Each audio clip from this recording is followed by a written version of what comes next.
Hello to everybody. Thank you for Mitocon to organize this meeting, and thank you to invite me. What I will speak about today, it's about a consensus meeting that was made with the helping of Mitocon and the IMP, so the patients associations, and is about the criteria and the measurement of stroke-like in MILAS patients and MILAS patients as well. And this consensus meeting was done in the frame of the Euro Neuromuscular Disorders, the EuroNMD, and so was sponsored by this. These are my disclosures. So why we was doing this meeting? So we know that mitochondrial disease are a disease that are a high variability both in clinical phenotype, so we have many organs and in many stages that are affected, and the clinical variability is very high. And we know as well that the variability is not only in the clinical presentation, but even in the genetic presentation. So they are the only disease in which we have two genomes that are involved, the nuclear genome and the mtDNA genome. And the 3243 mutations, it's a mutation that was first described and associated in the MELAS patients in 1990 from Hikimoto. And it's the representation of the huge variability of this disease, because the 3243 mutations is associated of symptoms in quite all the organs. They can have myopathy, they can have diabetes, they have hearing loss, they have epilepsy, and for sure they have stroke-like episodes. In the other hand, when we was going on the time, we saw that the 3243 mutation is not only linked to the MILAS, only to the stroke-like episodes and the MILAS syndrome. And so if we look on a big number of patients that we are collecting from Europe in the last 2 or 3 years, in 696 patients, only 27% of the adult onset patients had stroke-like episodes, and only 58% of the childhood onset. So at the end, in the 3243 mutation, the stroke-like episodes are not so frequent. But the MILAS, the definitions of MILAS and the criteria that was stabilized the first time from Micho Hirano, Bud Roland in 1992, they speak about syndromes in which we have to have a stroke-like episode before 40 years old, an encephalomyopathy with seizures, dementia, or both, lactic acidosis, and Fragile red fibers. In the timing, this definition has been changed a little bit, and there was some other symptoms, and we start to speak about MILAS-like syndromes or MILAS spectrum to define those syndromes that was 3243 mutations, that they have a number of other senior sense or symptoms, and they didn't maybe have even a stroke-like episode. And the last report is a very huge and complicated definitions. Moreover, we saw that the stroke-like episodes, like we define them, they are present not only in the 3243 mutation or in the single mutation in mtDNA, but even in other mutation of mitochondrial disease. And in this paper, we see that of this study of 111 patients, 88 was mtDNA mutation, and 23 was nuclear gene mutation, so the POLG mutation. Again, we have to call these patients MILAS or not, because the stroke-like is there. And what is a stroke-like episode? So there is already a definition of stroke-like episode based, again, on a consensus meeting that was done in UK and in 2019, in which is defined as an episode that is a subacute involving brain syndrome driven by seizures activity, genetically determined mitochondrial disorders. And it could be potentially treatable encephalopathic episodes, and they have to have EEG abnormality or an MRI abnormality. Is this definition still valid? And the management, again, another question mark about these huge syndromes. We have numbers, all of us, we are treating these patients, and we use a number of cofactors like idebenone, L-arginine, that it was already known and used for the acute phase of stroke-like episode, citrulline, taurine.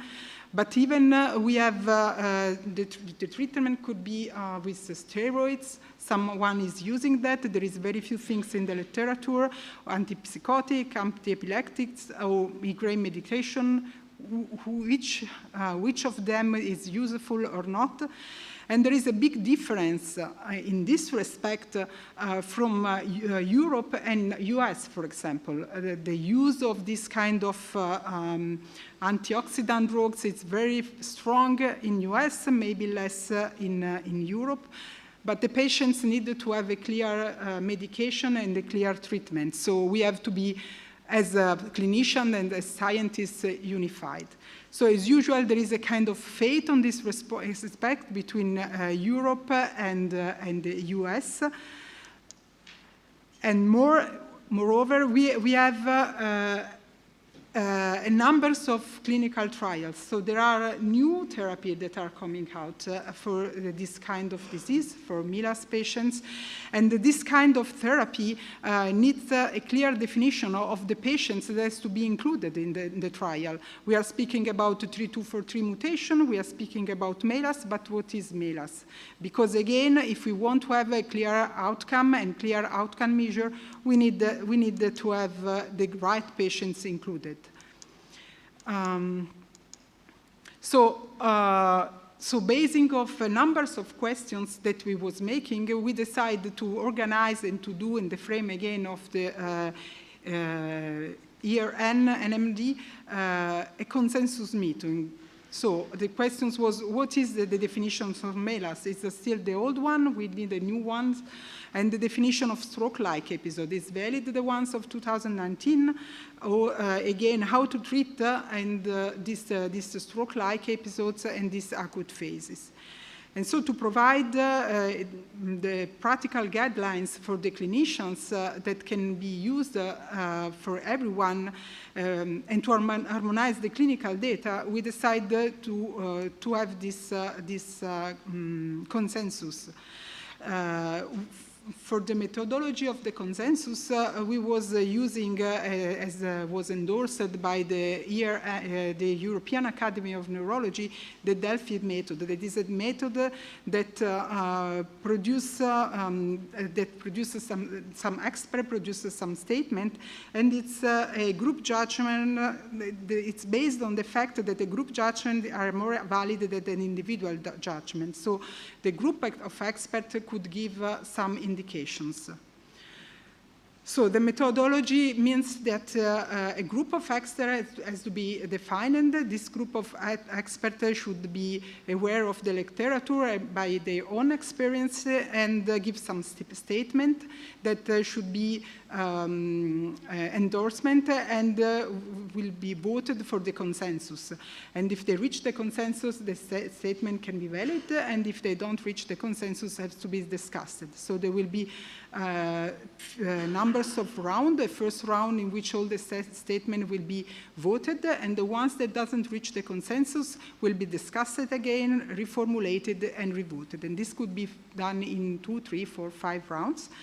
And then the final statements will be done. So a group of experts was selected, and there was, as I was saying, we wanted to be as much open and as much clear to both for Europe and US. So even if it was endorsement by the year-end, even US people was involved. So 21 of the experts was coming from Europe, 4 from US. And then there was 2 young that actually was very helpful. That was early career that was helping us. And the patients' associations was involved as well, both Mitocon and IMP, and 2 representatives of this, the patients' association was present. The topics of the consensus was defined. There was 5 topics, so the MELAS definitions, the management of SLE, the management of cognitive and psychiatric issues, the management of headache and epilepsy, and the management of comorbidity. Again, to give the statement, the literature has to be looked for. So there was guidelines. So the searching was done from the 2 young career person that was selecting the patients, and they should be selected from the common database, PubMed, clinicaltrials.com, etc. And should be in English language, and obviously abstract or not proven things has to be avoided. So at the end was selected a number of patients of papers. There was 46 for group 1, then 60 for group 2, that are the most important kind of difficult topics that we had to discuss, and then less paper was present for the comorbidity or for the treatment of headache. So was 54 statement was provided at the beginning, and to give the consensus, we should kind of ranking from agree on the statement or disagree on the statement between 1 and 5. So the disagreement was 1, and the strongly agreement was 5. And the strong consensus was reached when at least more than 70% of the participants was giving a score that could be up to 4 or over 4 or less than 2, and this consensus if just one of the two things was given. And at the first round with this monkey survey, the agreement was quite low. A lot of statements didn't reach the agreement. And so there was an in-person meeting that was done here in Pisa in November. And all the experts was meeting all together in this hotel and was discussing again all the statements in which we didn't find the agreement, and the statement was reformulated and revoted. So the statement was revoted. In some statements, we could find at the end a good agreement that was close to 100% of the agreement with a high score. That was, for example, the MELAS definition and the stroke-like definitions. Other was more difficult, and the most difficult topics was about the treatment, and in particular the treatment with, again, arginine, citrulline, taurine, and the use of steroids. That was still tricky, and there was a kind of fate again, or anyway, a discussion, strong discussion between European clinicians and US clinicians. So at the end, the statement give us we could give definitions of MELAS, and the definition of MELAS was that MELAS is a primary mitochondrial syndrome caused by a pathogenic mtDNA variant characterized by SLE, so stroke-like episode, associated with epileptic encephalopathic feature. In the context of genetics or biochemical or muscle histology evidence of oxidative phosphorylation dysfunctions. This means that we don't speak about MELAS if patients have stroke-like episode but Pol-G mutations.